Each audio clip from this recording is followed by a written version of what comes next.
안녕하세요. 오늘도 사연살롱을 찾아주셔서 감사합니다. 저는 40대 후반 두 아이의 엄마예요. 대학을 졸업하고 패션 회사를 다니다가 남편을 만나게 되었어요. 남편은 회사 거래처 사람이었는데 일 때문에 저와 만나다가 서로 좋아하는 사이로 발전했죠. 저희 집은 아빠가 작게 사업을 하셔서 나름 풍족하게 살았어요. 남들한테 빌려주긴 해도 빌려본 적은 없을 만큼 부모님이 재산 관리도 잘하셨고요. 남편은 저와 사귀는 도중에 사업을 시작했고 그로부터 6개월 정도 후에 저에게 청혼을 했어요. 내가 꼭 사업 성공해서 자기 아버님처럼 처자식 고생시키지 않을 거니까 나 한번 믿어봐. 사실 저도 남편하고 결혼하고 싶은 마음이 있어서 부모님께 만나는 남자가 있다고 말을 해놓은 상태였어요. 그래서 결혼을 하겠다고 했더니 아빠는 썩 내키지 않는 눈치였어요. 이제 막 사업을 시작했으면 회사 일로 많이 바쁠 텐데 회사 자리 잡으려면 앞으로 몇 년은 고생할 거고 그럼 집에 잘 들어오지도 못할 게 뻔한데 결혼부터 덥석하겠다는 게 영 마음에 안 든다. 내가 거래처 담당자로 일해봐서 아는데 사람 하나는 정말 확실해요. 일도 똑부러지게 잘 처리하고 그러니까 만나보기도 전에 그렇게 단정짓지 말고 만나서 얘기해보고 생각해보면 안 돼? 라고 제가 말하자 아빠도 알겠다면서 집에 한번 데려오라고 하셨어요. 남편은 부모님을 보자 씩씩하게 아버님 어머님 안녕하십니까? 박준호라고 합니다. 저 정말 유진이 행복하게 해줄 자신 있습니다. 저 한번 믿어주십시오. 라고 하는데 엄마는 그 말을 듣자마자 귀엽다며 웃으셨어요. 아빠는 남편이 하도 자신있게 말을 하니 처음에는 묵묵히 보고만 있다가 사업하면서 가정 돌본다는 게 쉬운 일이 아니야. 꼭 내 딸과 결혼하고 싶다니 하는 말인데 정말 마음 단단히 먹어야 할 거야. 궁금한 게 있으면 어려워 말고 나한테 물어보게. 나도 도울 수 있는 게 있으면 도울 테니까. 라면서 등을 토닥이시더라고요. 남편은 그런 아빠의 말에 감동했는지 감사하다고 몇 번이고 인사를 하면서 큰 절을 했어요. 저희는 결혼 준비를 시작했고 시어머니도 저한테 참 잘해주셨어요. 남편 위로 누나가 넷이나 있었는데 누나들이 남편 결혼식에 일절 간섭하지 못하게 해주신다며 저한테 연락도 못하게 하셨거든요. 지금 생각해보면 그게 다 계산이 들어있었던 것 같아요. 누나들이 너무 간섭해서 제가 결혼을 포기할까봐 아무 말 못하게 했던 거였죠. 아무튼 그때는 시어머니가 그렇게 해주시는 게 참 고마웠고 저도 더 잘하려고 많이 노력했어요. 그러다 보니 생각했던 것보다 혼수도 더 많이 해갔고 시어머니가 지나가면서 마음에 든다고 했던 것도 다 눈여겨봤다가 나중에 가서 전부 사가지고 갔죠. 그런 거 보면 참 사람을 어떻게 움직이는지 잘 아는 사람들이라는 생각이 들어요. 한 번은 결혼 전에 시어머니가 친구들에게 자랑하고 싶다며 저를 모임 자리에 부르신 적이 있었어요. 얘가 우리 며느리 김유진. 어때? 너무 이쁘지? 너네 며느리는 이렇게 귀엽고 고급져? 라며 저를 막 축혀 세우시면서 내가 왜 없는 돈에 니들 밥까지 사겠어. 이렇게 비싼 장어집에서. 다 이런 며느리 얻으니까 내가 좋아서 그런 거지. 라고 하시길래 저는 그것도 고마운 마음에 제가 식사값을 미리 계산하고 오기도 했거든요. 저희 부모님도 부모님대로 남편이 사업 시작하느라 돈이 많이 들었을 거라며 웬만한 건 저희 집에서 하는 걸로 해서 제 혼수 비용으로 돈을 정말 많이 쓰셨어요. 제가 큰딸이라서 그러신 것도 있는 것 같아요. 그렇게 저희는 양가 축복 속에서 결혼을 하게 됐고 경기도에서 신혼살림을 시작했죠. 남편은 정말 최선을 다하는 게 보였어요. 회사 일 때문에 늦게 올 때도 많은데 집안일도 많이 신경 썼고 주말이면 꼭 저보다 먼저 일어나서 청소도 했고요. 그런 모습들에 저는 더 남편을 신뢰하게 됐고 시간이 지나고 임신을 해서 첫 아들을 낳았어요. 결혼하고 2년 반쯤 됐을 때였어요. 남편은 사업을 좀 더 확장하느라 바빴는데도 제 옆을 지켜주고 많이 기뻐해줬죠. 시어머니도 집안에 첫 친손주가 태어났다며 온 동네에 떡을 돌리며 좋아하셨어요. 그리고 그 무렵부터 남편은 친정에 손을 벌리기 시작했어요. 자기, 장인어른한테 말씀드려서 사업 자금 좀 어떻게 안 될까? 지금 거래처 터놓은데 꽉 잡아야 되거든. 응? 부탁 좀 하자. 처음에는 남편이 애쓰는 것도 안쓰러웠고 사업도 잘 크면 좋겠다는 마음에 아빠한테 말씀드렸죠. 아빠도 흔쾌히 남편에게 사업 자금을 대주셨어요. 그렇게 한 번, 두 번이 세 번, 네 번이 되고 여러 번이 되었어요. 그 사이 저는 둘째 딸을 낳았고요. 남편은 병원에 늦게 오긴 했지만 그래도 딸이 태어나는 걸 보긴 했어요. 아들만 있었으면 섭섭할 뻔했는데 딸도 생겼네. 내가 진짜 복이 많은가 봐. 당신 같은 아내에 장인어른네, 애들까지. 정말 고마워. 라며 장미꽃을 한아름 사와서 저에게 안겨줬어요. 시어머니도 수고했다며 좋아해 주셨죠. 그런데 둘째를 낳고 나서부터 남편은 일이 더 바빠졌다며 전보다 집안일에 신경을 못 쓰더라고요. 저는 얼마든지 그럴 수 있다고 생각하고 늘 남편을 격려했어요. 그래, 당신 사업하느라 얼마나 고생이 많겠어. 내가 아빠가 사업하는 것도 옆에서 봐서 아는데 사람들이 아는 것처럼 가만히 앉아서 되는 일이 아니더라고. 집안일은 너무 걱정하지 말고 건강도 생각하면서 몸에 좋은 거 먹고 다니면서 해. 내가 지금은 잘 챙겨주지 못하지만 애들 좀 크고 나면 건강식도 많이 만들어주고 잘할게. 라고 했죠. 남편은 점점 집에 늦게 오는 날이 많아졌고 회사에서 밤을 새운다며 들어오지 않는 날도 종종 생겼어요. 한 달에 한 번 정도 집에 들어오질 않더니 그 횟수가 늘어나서 일주일에 한 번은 꼭 밖에 있더군요. 엄마는 걱정이 돼서 아무리 바빠도 잠은 집에 와서 자야지. 네 아빠도 출장이 아니면 이렇게 집을 자주 비우지 않았어. 지금 네가 잘 잡아야지. 안 그러면 외박도 습관이 된다. 박서방한테 잘 말해서 외박 자주 하지 않게 해. 라고 하셨지만 저는 엄마, 지금 그 사람 좀 바쁠 때야.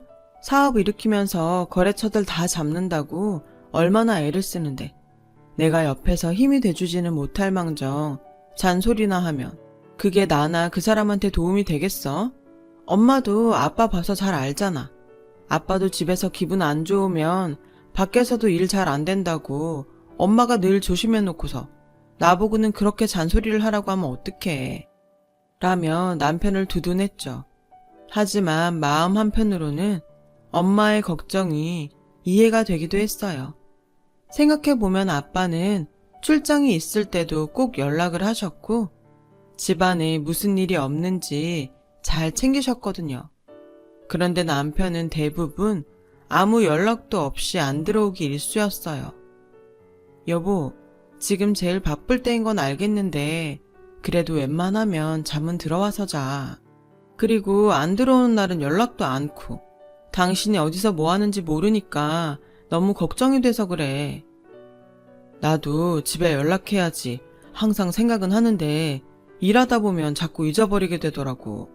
나도 연락하도록 노력할게. 라고 했지만 그 뒤로도 남편은 거의 연락이 없이 밖에서 밤을 새고 집에 들어왔어요. 어떤 날은 접대를 했다며 술에 잔뜩 취해서 몸을 가누지 못하기도 했죠. 저는 혹시 밖에서 다른 여자를 만나는 건 아닌가 하는 마음도 들었지만 그런 생각을 하는 게 남편이 그동안 보여준 걸 무시하는 것 같아 애써 부인했어요. 남편은 그 뒤로도 몇 번 더 친정에 손을 벌렸고 아빠는 최선을 다해서 남편을 도와주셨어요. 그런데 아빠 사업에 어려움이 생기기 시작하면서 친정 재정이 조금씩 나빠졌어요. 아빠는 혹시나 하고 박서방 요새 사업 잘 되나? 그러면 전에 투자금으로 받아간 걸 좀 돌려받았으면 좋겠는데 라고 물으셨지만 남편은 그때마다 아직은 어려운데 어떡하지? 장인어른한테 조금만 더 기다려달라고 해. 지금까지도 잘 참아주셨잖아. 응? 라며 사정을 했어요. 저도 친정도 그런 남편 말을 믿고 기다렸지만 그 사정이란 건 좀처럼 나아지질 않더군요. 그런 와중에도 남편은 또 친정에 돈을 빌릴 수 있냐고 저한테 물어보는 거였어요. 지금은 좀 어려울 것 같아. 당신도 알다시피 아빠가 사정이 안 좋으시잖아. 저번에도 투자금 돌려받을 수 있는지 물어보셨는데 당신한테 줄 여윳돈은 없을 것 같아. 아, 정말 중요할 때인데 하필 이럴 때 장인어른이 그렇게 되시냐? 나한테 사업은 이래야 한다 저래야 한다 잔소리는 엄청 하시더니 정작 본인은 자기 사업도 잘 못 챙겼나 보네. 저는 그 말에 화가 나서 말이 좀 심한 거 아니야? 사업이란 게 하다 보면 어려울 때도 있는 거야. 당신도 그러니까 아빠한테 자꾸 손 벌린 거잖아. 다 당신 도와주느라 그런 말도 한 건데 아빠가 좀 도와주지 못한다고 어떻게 그렇게 말할 수 있어? 라고 하자 남편은 말이 그렇다는 거지. 답답하니까. 아, 진짜 돈을 어떻게 구하지? 라며 짜증을 내더니 그대로 집을 나가더라고요. 저는 너무 어이가 없었지만 남편도 힘이 드니 그렇겠지 하고 이해하려고 했죠. 하지만 아빠 사업은 좋아질 기미가 보이지 않았고 남편은 그런 아빠에게 점점 거리를 두는 게 보였어요. 일주일에 2-3번씩 아빠한테 전화로 안부도 묻고 얘기도 하더니 언젠가부터는 연락도 하지 않았어요. 요새 박서방 어떻게 지내냐? 통 연락이 없는데. 라는 아빠 말에 저는 많이 바쁘대요 요즘. 다 어렵잖아요. 그래서 회사 일하느라 정신이 없다더라고요. 라는 변명을 했지만 아빠는 한숨을 쉬며 그래, 어렵긴 어렵지. 그래도 안부 전화 한 통은 할 수 있을 텐데. 라고 하시는데 아빠도 어느 정도 눈치를 채고 계셨던 것 같아요. 저는 그날 밤 남편한테 당신 아빠한테 요새 전화 한 통도 안 하던데 그럼 우리 아빠도 섭섭하잖아. 안부 전화는 가끔씩 해줘. 아 진짜 되게 말 많네. 니네 아빠 섭섭한 게 그렇게 대수야? 나 어려운데 도움 하나도 안 되는 게 누군데 그래. 그렇게 따지면 나는 더 섭섭해. 사업은 이래야 한다 저래야 한다. 아들 같아서 하는 말이다. 말만으로 놓더니 자기 사업 어렵다고 돈도 안 빌려주고 말이야. 날 정말 아들로 생각하면 이러진 않겠지. 아빠가 일부러 안 빌려주시는 것도 아니잖아. 그러는 당신은 아빠 어렵다고 투자금 좀 돌려달라고 몇 번 얘기해도 한 번도 돌려준 적 없잖아.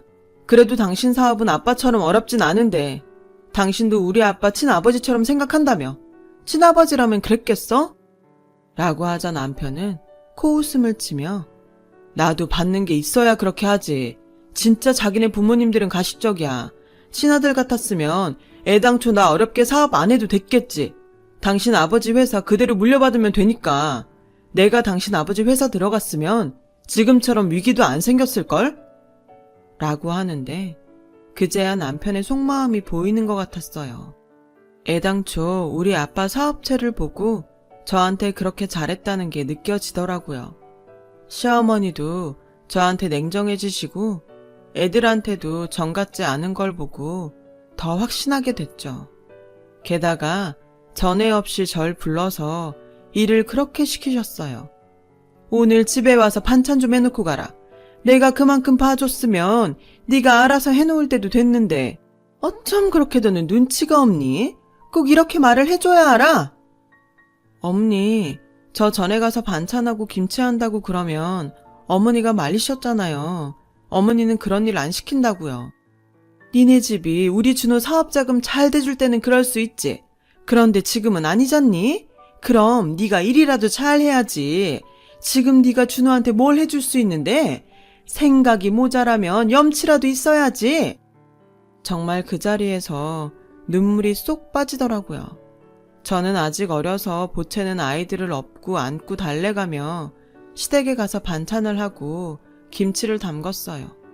그러는 동안 시어머니는 안방에 들어가서 한번 내다도 보지 않으시고 그렇게 예쁜 손주들이라더니 쳐다보지도 않으시더라고요. 그러다가 어느 날 시어머니가 전화하는 소리를 들었는데 아우 내가 속았지 속았어. 잘 나가는 집안인 줄 알았더니 아주 속빈강정이지 뭐야. 라며 친정을 흉보고 있더라고요. 저는 그때부터 이혼을 생각하기 시작했죠. 남편에게도 이상한 낌새가 느껴졌거든요. 한 번은 집으로 전화가 왔는데 제가 받으니 바로 끊어지더라고요. 그러니까 샤워하던 남편이 뛰쳐나와서 전화기를 갖고 들어가는 거예요. 아무래도 안 되겠다 싶어서 흥신소에 부탁을 해서 남편 휴대전화 기록을 조회했어요.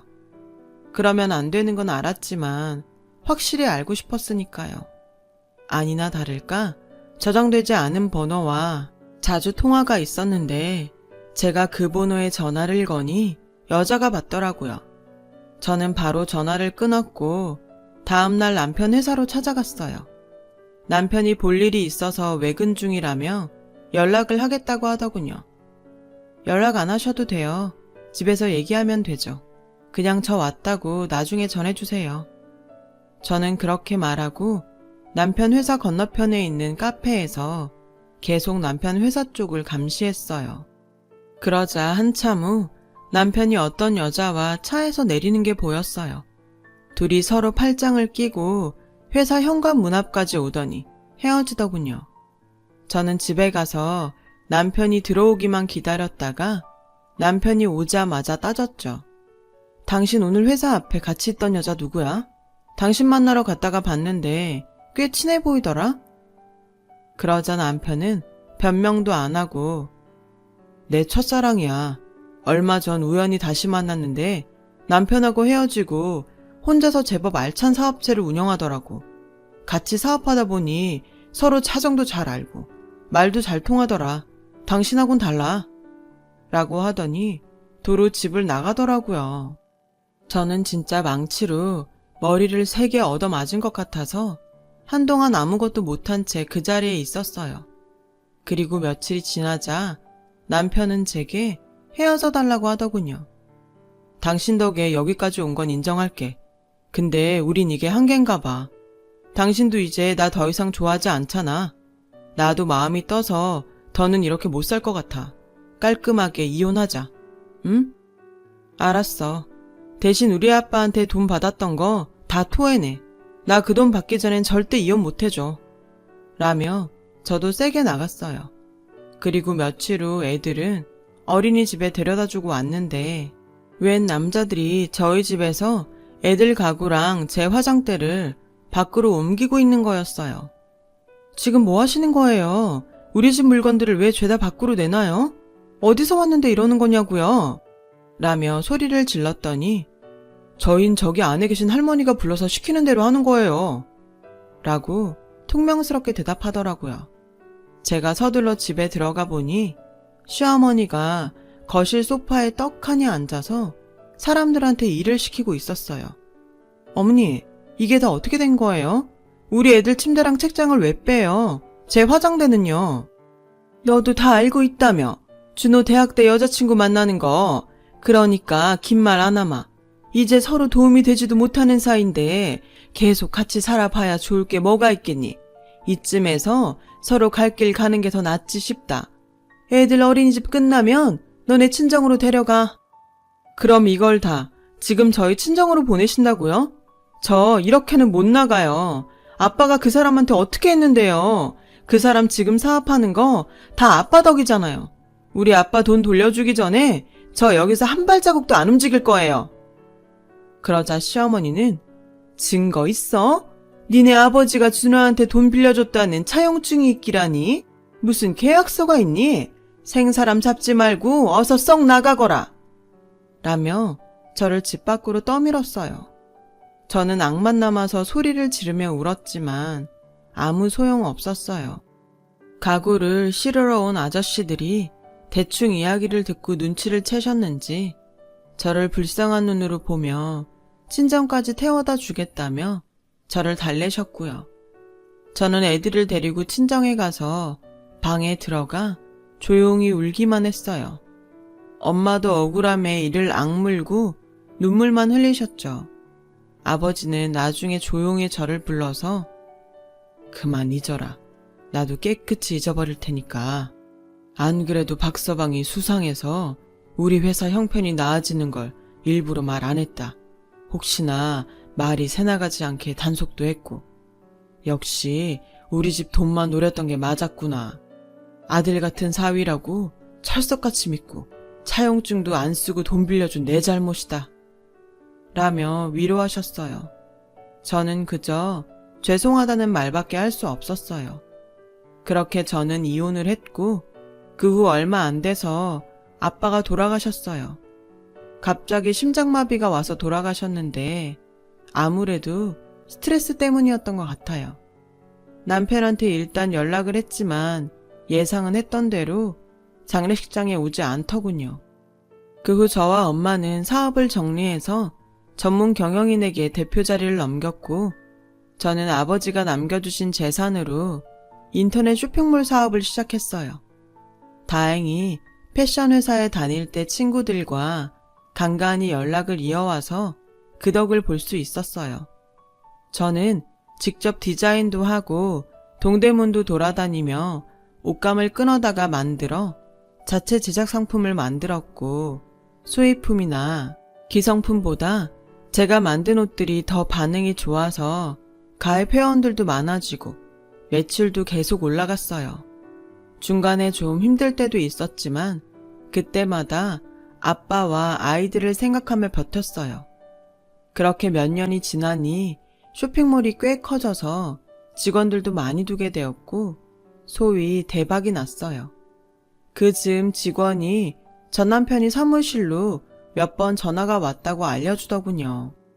저는 아무 말도 하지 않았지만 감이 좋지 않았어요. 이미 제 사업이 많이 컸다고 이쪽에서는 소문이 났고 그게 전 남편 귀에 안 들어갈 리가 없었거든요. 그리고 얼마 안 돼서 그 사람이 절 찾아왔어요. 저는 직원에게 바쁘니까 못 만난다고 돌려보내라고 했는데 계속 기다리겠다고 했다는 거였어요. 그 말에 신경도 쓰지 않고 일을 보다가 점심을 먹으러 가려는데 남편이 밖에 앉아있다가 저를 보더니 당신 얼굴 좋아 보이네. 잘 지냈어? 우리 얘기 좀 하자. 라며 뻔뻔하게 아무 일 없었던 것처럼 말하더라고요. 제가 바빠서 볼 시간이 없을 것 같네요. 그럼 내일 어때? 몇 시가 좋아? 내일도 안 되고 모레도 안 됩니다. 앞으로 계속 쭉 그쪽 볼 시간은 없을 거예요. 라고 했거든요. 그랬더니 사람 참 달라졌네. 성공하고 나니 이렇게 변하는구나. 라길래 저도 그쪽만 하겠어요? 남의 아빠 돈 쏙 빼먹고 집이 망한 것 같으니까 다른 사람으로 갈아탄 인간이 할 말은 아니죠. 라며 사람들 앞에서 망신을 줬어요. 이제는 오지 않겠거니 했더니 다음 날은 제가 출근도 하기 전에 시어머니와 같이 와서 제 사무실을 차지하고 있더라고요. 정말 모자가 똑같이 철판을 깐 걸 보니 열이 확 받더군요. 예, 너 참 성공했구나. 축하한다. 애들은 잘 있고? 어째 한번 놀러 오질 않니? 많이 컸을 텐데. 통 보질 못하네. 저는 상대하지 않고 직원을 불러서 이렇게 아무나 내 방에 들이면 어떡해요? 사장이 출근도 하기 전에 잡상인이 왜 와 있어요? 그게 자꾸 사장님 시어머니랑 남편이라고 하시니까 저도 어쩔 수 없이. 저는 경비실에 전화해서 당장 쫓아내달라고 했어요. 그러자 시어머니는 너 사람이 어떻게 이러니? 여기까지 온 사람들한테 잡상인이라니? 엄연히 네 애들 할머니고 아빠잖니? 그러지 말고 옛일은 마음 풀고 준호랑 협력해서 사업 더 키워보자. 사람이 어떻게 이러냐고요? 저희 집 망한 줄 알고 어떻게 하셨는데 그런 말이 그렇게 술술 나와요? 남의 아빠 돈도 꿀꺽했으면 미안한 줄 알아야지. 어디 와서 창피해요? 그 잘난 사업 대개 새 며느리랑 하면 되잖아요. 라고 하자 남편이 그 여자가 속인 거였어. 내 사업체랑 합병해서 키우자더니 다른 데에 매각해버리고 돈 다 들고 잠적했다니까. 여보, 당신 잘 됐으니까 우리 같이 해보는 게 어때? 내가 수익에서 당신 아버지한테 빌렸던 것도 다 갚아 나갈게. 우리 예전에 좋았잖아. 한번 해보자. 나는 그럴 생각이 전혀 없어. 친정 망했다고 그렇게 독하게 굴더니 아주 웃기지도 않네. 그리고 지금 말한 거 내가 지금 휴대폰으로 다 녹음했으니까 곧 고소장 날아갈 거예요. 우리 아빠 돈 토해낼 생각이나 하고 있으세요. 그때 경비원들이 들어와서 두 사람을 양쪽에서 끌고 나갔어요. 여보, 한 번만 좀 봐주라. 나 재기하게 도와줘. 얘야, 내가 이번엔 진짜 잘하마. 애들도 잘 봐줄 수 있어. 저는 그냥 사무실 문을 쾅 닫고 들어와 버렸어요. 그리고 변호사를 선임해서 아빠 돈 떼먹은 걸 고소했죠. 물론 증거가 많지 않아서 어려울 거라는 건 알고 있었고 돈도 거의 돌려받지 못했지만 그냥 넘어가기에는 너무 억울했거든요. 그렇게라도 해야 하늘에 계신 아빠가 속이 좀 풀릴 것 같았어요. 저나 엄마도 그렇고요. 저는 지금도 혼자서 아이들을 키우면서 사업을 하고 있어요. 친정 엄마도 애들 돌봐주시고 많이 도와주시고요. 결혼은 다시 생각하고 싶지도 않네요. 물론 세상에 좋은 남편들이 더 많다는 것도 알지만요. 저는 이제 남의 편인 시댁이라면 사양하고 싶네요. 이렇게 사연을 털어놓으니 속이 좀 많이 후련해지는 것 같아요. 얘기 들어주신 여러분들 정말 감사하고요. 모두 좋은 일만 넘치시길 바랄게요. 하늘이 스스로 돕는 자를 돕는다는 말이 정말이더라고요. 다들 희망을 잃지 마시고 화이팅 하세요. 여러분, 사연 댓글에 응원과 현명한 조언 부탁드려요. 좋아요와 구독은 저에게 큰 힘이 됩니다. 오늘도 좋은 일 가득하세요.